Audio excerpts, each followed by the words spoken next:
Pinabulaanan ni Manila Mayor Joseph Estrada ang mga naging akusasyon ng whistleblower na si Ruby Tuason laban sa kanyang pamilya. Sa katunayan, tinawag ni Mayor Estrada na isang bayarang witness si Tuason. Puro rehearse na yung anong yan yung whistleblower na yan. Sinundo yan sa Amerika para binayaran at saka ni-rehearse na. Lahat yung mga tatanong sa kanya, alam na niya.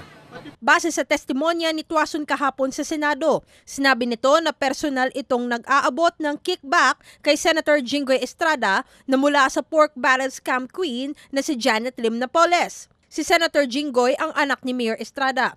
Sa testimonya naman ng whistleblower na si Ben Hurluy, dawit din ang pangalan ni dating Senador Loy Estrada dahil inilaan daw niya ang kanyang pork barrel na nasa 23 million pesos sa ginintoang Masaganang Ani Foundation na nakapangalan kay Napoles.